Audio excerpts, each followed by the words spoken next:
اپنی بیٹیوں کو کہا کرو خوب خدمت کریں اپنے شوہروں کی. حدیث پاک سناؤں آپ کا ایمان تازہ ہو جائے، پھر اپنے درس کو کمپلیٹ کریں. رسول اللہ صلی اللہ علیہ وسلم حضرت عثمان غنی کے گھر چلے گئے ایک دن بتائے بغیر ہی، بس ایسے ہی دل کیا آپ بادشاہ ہیں. سبحان اللہ سبحان اللہ. تو دیکھا کہ حضرت رقیہ بڑی بیٹی حضرت عثمان غنی کو کا سر گود میں رکھا اور سر دلا رہی ہیں. آئے آئے آئے. میرے نبی دیکھ کے اتنے خوش ہوئے، فرمایا رقیہ اور زیادہ شوہر کی خدمت کیا کر، اور زیادہ شوہر کی خدمت کیا کر. میری بیٹیوں جو پوری دنیا میں درس دیکھ رہی ہیں قیامت تک دیکھتی رہیں گی، اور جو سسر ہیں وہ رسول پاک کی یہ سنت ادا کریں، بیٹیوں سے ضرور کہا کریں کہ اور شوہر کی خدمت کر، اور شوہر کی خدمت کر. تو وہاں تیلا بھی نہ توڑی، کوئی کام نہ کری. یہ سب غیر سنت اور سنت کے خلاف کام ہے. آج تک کوئی عورت کام کرتی ہوئی نہیں مری.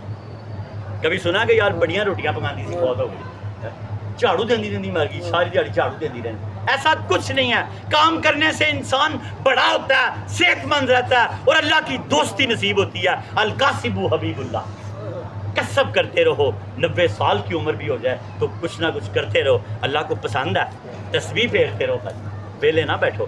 تو رسول پاک صلی اللہ علیہ وسلم بہت خوش ہوئے، فرمایا اللہ پاک نے میری حیا سے عثمان کو حیا دی ہوئی ہے. عثمان بڑے حیا والے ہیں، اے بیٹی ان کی اور خدمت کیا کر، اور خدمت کیا کر. وہ گود میں رکھ کے سر دلا رہی تھی. میری بیٹیاں بھی اپنے شوہروں کے سر دلائیں گود میں رکھ کے. پرانی عورتیں یاد کریں نا، وہ بڑا سا ایک وہ لنگا سا باندھ دیتی تھی اپنے میاں کو.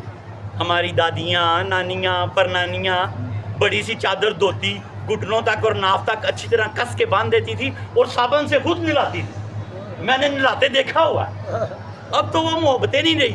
خدا را وہ محبتیں واپس لے آؤ. اللہ وہی ہے، رسول وہی ہے صلی اللہ علیہ وسلم، قرآن بھی وہی ہے، ہم بدلے ہیں. آج تم پھر بدل جاؤ، پھر اللہ کی رحمتیں ہو جائیں گی. وہ پرانی نانیاں دادیاں وہ جو تھی نا، وہ اپنے میاں کو، اپنے شوہروں کو بڑی ساری ایک دھوتی باندھ کے نا، اچھا کس کے، لنگوٹا کس کے، تو خوب سر پہ صابن، منہ پہ صابن، کمر پہ صابن، اچھا نلاتی تھی. یہ بڑا ایک دور تھا. اللہ کرے دوبارہ آ جائے. یہ نبی پاک کی حدیث پاک سے ثابت ہو گیا کہ یہ دور تھا. حضور کی لاڈلی بیٹی حضرت رقیہ بڑی بیٹی حضرت عثمان غنی کی جو زوجہ ہیں، رفیق حیات ہیں، وہ ان کا سر گود میں رکھ کے وہ ان کے بال دھو رہی ہیں. تو حضور خوش ہو رہے ہیں. فرمایا کہ اور خدمت کیا کرو اپنے شوہر کی، اور خدمت کیا کرو. پھر ایک دن حضور اچانک تشریف لے کے گئے تو حضرت عثمان غنی گھر نہیں تھے. پوچھا کہ بیٹی عثمان کدھر ہیں رضی اللہ عنہ. فرمایا یا رسول اللہ آج میں نے کنگھی کر کے ان کو بھیجا ہے، باہر گئے ہیں. فرمایا نا اور خدمت کیا کر. تو انہوں نے بتایا کہ آج کنگھی بھی کی ہے. صدقے یا رسول اللہ، صدقے یا رسول اللہ. انہوں نے بتایا کہ آج یا رسول اللہ کنگھی بھی کی ہے. آپ نے کہا تھا نا اور خدمت کیا کر، تو اس دن تو خالی ساری دھو رہی تھی نا، تو آج میں نے ان کو کنگھی بھی کی ہے. تو میں نے کنگھی کی ہے تو وہ باہر گئے ہیں. اللہ ہماری بیٹیوں کو، ہمیں اپنی بیٹیوں کو یہ سمجھانے کی توفیق عطا فرمایا اللہ تعالیٰ کہ شوہروں کی خوب خدمت کیا کرو کہ گھر جنت بن جائیں، گھر جنت بن جائیں. جب میاں بیوی لڑتے ہیں 2 منٹ بعد صلح کر لیا کریں. اللہ پاک فرماتے ہیں میں نے ان کے پچھلے سارے گناہ معاف کر دیے. اتنا زبردست یہ پیکیج ہے. اگر جھگڑا ہو گیا، صلح کر لی تو پچھلے سارے گناہ معاف. اور اللہ کے نبی نے فرمایا اگر ان کے دل میں کوئی دراڑ ڈالے میاں بیوی کے، اور 500 سال تک جنت کی خوشبو پھیلی ہوئی ہے، اللہ اس کو خوشبو بھی نہیں سونگنے دے گا. اس لیے کبھی کسی کے شوہر کو، کبھی کسی کی بیوی کو، اپنے یعنی کہ میاں بیوی کو متنفر نہ کرو. لڑکے کی ماں ہی کیوں نہ ہو، لڑکی کی ماں ہی کیوں نہ ہو، ہمیشہ اچھی بات کرو میاں بیوی کے متعلق. کیونکہ یہ رشتہ ٹوٹ جائے تو بربادی ہو جاتی ہے، بچے رل جاتے ہیں، خاندان برباد ہو جاتے ہیں. شیطان سمندر میں تخت لگاتا ہے اور چھوٹے چھوٹے چیلے آتے ہیں اس کے. کوئی کہتے ہیں میں نے چوری کروائی، کوئی کہتا ہے میں نے فلاں کروایا، وہ کہتا ہے بہ جا. کوئی کہتا ہے میں نے جوا کھلوا دیا، میں نے قتل کروا دیا، وہ کہتا ہے بہ جا. ایک بندہ، ایک لنگڑا شیطان آتا ہے، وہ کہتا ہے میں نے طلاق دلوا دی. وہ اس کو کہتا ہے آپ میرے نال تخت دے. اصل بندہ تے تم ہے. تو 2 خانداناں دے وچ اگ لوا کے آ گئے ہیں. بچے رل جان گے. کسے دے بچے کوئی پالے گا، کسے دے بچے کوئی پالے گا. اتنا بڑا یہ خرابی ہے. کبھی یہ رشتہ نہ ٹوٹنے دو، اور نہ کبھی کسی کے رشتے میں دراڑ ڈالو، نہ کبھی کسی کی بیوی کے بارے میں کوئی بات کرو، نہ کسی کے شوہر کے بارے میں. 500 میل تک جنت کی خوشبو پھیلی ہوئی ہے. اللہ کے نبی نے فرمایا وہ خوشبو بھی نہیں سونگ سکتا. جنت پہ جانا تو بہت دور کی بات. اور پردے ڈال دو، اللہ کا حکم ہے پردے ڈال دو. اللہ تمہارے عیبوں پہ پردے ڈال دے. اللہ فرماتا ہے اگر تو کسی کا پردہ کھولے گا، حدیث پاک کا مفہوم ہے تجھے موت نہیں آئے گی جب تک تجھ میں وہ عیب نہ پیدا ہو جائے۔ تو کسی کو کہے گا نا یار یہ زانی ہے، تو اب تو زانی ہوگا تو مرے گا، اللہ بخش دے تو بخشنے والا ہے۔ تو کسی کو کہے گا نا یہ شراب پیتا ہے، شرابی ہے، اس کا عیب کھول دے گا، اب تو شراب پیے گا تو مرے گا۔ جب تک وہ عیب اس میں نہ آ جائے اس کو موت نہیں آئے گی۔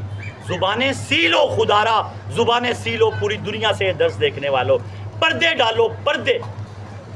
معراج کی رات اللہ تعالیٰ نے نبی پاک کو ایک بہت بڑا پوشاک دیا، بڑا شاندار، بڑا قیمتی، فرمایا یہ اس کو دینا جو اس کا جواب یہ دے۔